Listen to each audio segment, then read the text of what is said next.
Kavitha meet the press పేరుతో ఈరోజు Basheerbagh journalist క్లబ్లో సమావేశంలో పాల్గొన్నారు. తన పార్టీ విధి విధానం ఎలా ఉండబోతుంది, ఏం చేయబోతుందో కూడా చెప్పారు. అందులో భాగంగా ఆవిడ రేవంత్ రెడ్డి ప్రభుత్వాన్ని విమర్శించారు తీవ్రంగా కొన్ని అంశాల్లో. ఆ అంశాలు ఏంటో ఈ వీడియోలో చూద్దాం. ముఖ్యంగా ఉద్యోగాల విషయంలో రేవంత్ రెడ్డి ప్రభుత్వం వచ్చిన తర్వాత మొదటి అంశం చూసుకుంటే ఒక్క జాబ్ క్యాలెండర్ కూడా ఇవ్వలేదు.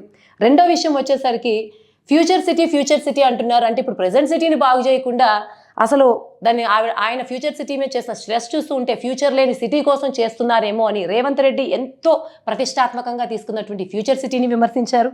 ఇంకా మూడో విషయం వస్తే ఎన్వైరన్మెంట్ పరంగా అంటే పర్యావరణం పరంగా ఎంత డ్యామేజ్ అవుతూ ఉంది తెలంగాణ రేవంత్ రెడ్డి ప్రభుత్వం అధికారంలోకి వచ్చినా కానీ మూడో విషయంలో విమర్శించారు. నాలుగో విషయానికి వస్తే హోమ్ మినిస్టర్గా స్వయంగా ముఖ్యమంత్రి ఉండి కూడా పోలీస్ బ్రుటాలిటీ రాష్ట్రంలో పెరుగుతూ ఉంటే ముఖ్యమంత్రి సరిగ్గా జాగ్రత్తలు తీసుకోవట్లేదని స్వయంగా రేవంత్ రెడ్డిని విమర్శించారు. ఇంకొకటి విద్య గురించి మాట్లాడుతూ గురుకులంలో ఉమెన్కి ఎవరైతే ఆడపిల్లలు ఉన్నారో కనీసం ఒక వాచ్మెన్ లేని పరిస్థితి ఉంది, సెక్యూరిటీ లేదు.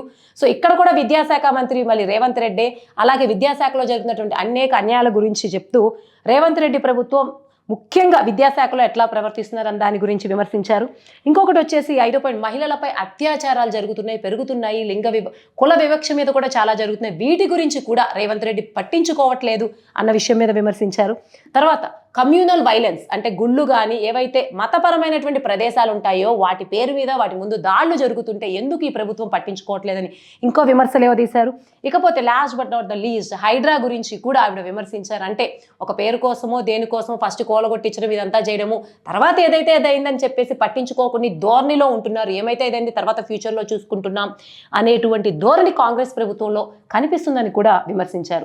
ఓవరాల్గా చూస్తే అటు బీఆర్ఎస్ ప్రభుత్వాన్ని ఆవిడ విమర్శించారు, అలాగే కాంగ్రెస్ ప్రభుత్వాన్ని కూడా విమర్శించారు. దీంతో పాటు ఉద్యమకారుల్ని నెగ్లెక్ట్ చేయడంలో బీఆర్ఎస్ ప్రభుత్వం ఎలా వ్యవహరించింది, తాను ఎలా వ్యవహరించబోతున్నానో కూడా చెప్పారు.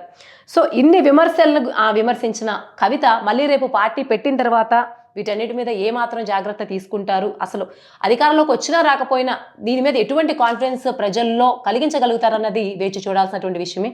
మరి కవిత విమర్శించినటువంటి ఈ విమర్శల గురించి మీరేమనుకుంటున్నారో కమెంట్స్లో తెలియజేయండి.